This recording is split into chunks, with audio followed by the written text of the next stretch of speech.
हे काही rapid fire questions आहेत ते विचारते तू स्ट्रॉंग प्लेअर कोण आहे?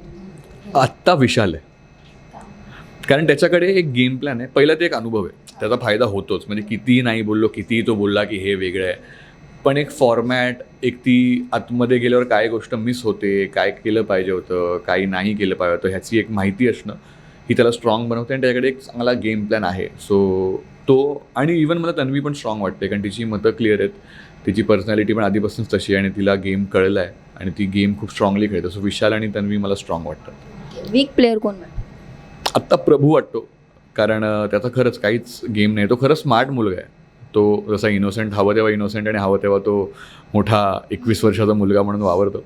सो तो स्मार्ट आहे, पण त्याचा काही गेम नाही आहे. त्याचा गेम आता त्या तन्वी आणि त्या कट्ट्यामध्ये लपून गेला आहे पूर्ण. जसं जर प्रभूचं नाव घेतलंस, बाहेरही अशा कमेंट्स आहेत की प्रभू एक सिम्पती कार्ड खेळतोय किंवा गरिबीचं कार्ड खेळतोय, त्यावर तुझं? सिम्पती कार्ड नाही म्हणणार मी, त्याच्यात एक इनोसन्स आहे, पण त्याला स्मार्ट कार्ड खेळतो. त्याला माहिती आहे तो इनोसन्स कुठे वापरायचा आहे. त्याला बघून वाटतं यार किती गोड आहे यार बिचारा छोटासा असा मस्त. सो त्याला हे माहिती आहे की हे कुठे वापरायचं आहे आणि ते कुठे नाही वापरायचं आहे. त्यामुळे तो सिम्पती किंवा गरीब आणि ह्या कार्डपेक्षा ते स्मार्ट कार्ड आहे एक त्याच्याकडे. बरं, मिस्टर इंडिया कोण आहे अजूनही घरात, जो दिसत नाहीये पण चाललाय पुढे गेम? प्रभूच वाटतोय मला, कारण जो भाऊच्या धक्क्याने आम्हाला कळायचं ना आत काय चाललंय. सो भाऊच्या धक्क्यानुसार प्रभू दिसत नाहीये हे बोललं जात होतं. सो त्यानुसार तर इवन सचिनजींची पण तारीफ झाली.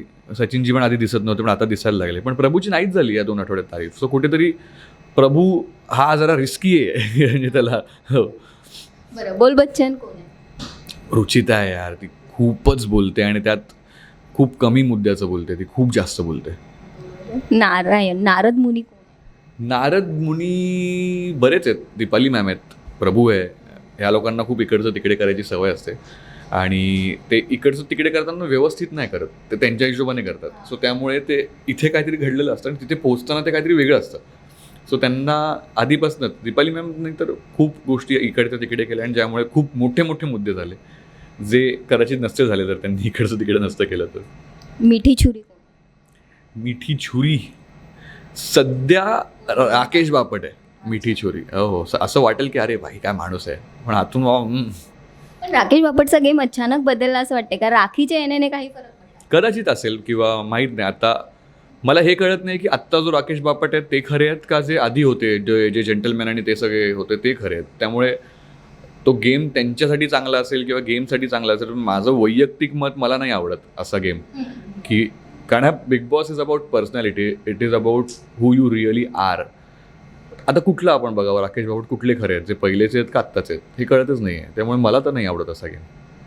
टॉप 5 कंटेस्टंट आता जे आहेत त्यामध्ये तुझ्यामध्ये कोण असतं? प्राजक्ता, तन्वी फॉर शुअर, विशाल आणि राकेश जर महाराष्ट्राला त्यांचा गेम आवडला तर, आणि 5th जरा डायसी आहे पण तरी मी आत्ता तरी सागर दादाला ठेवेन.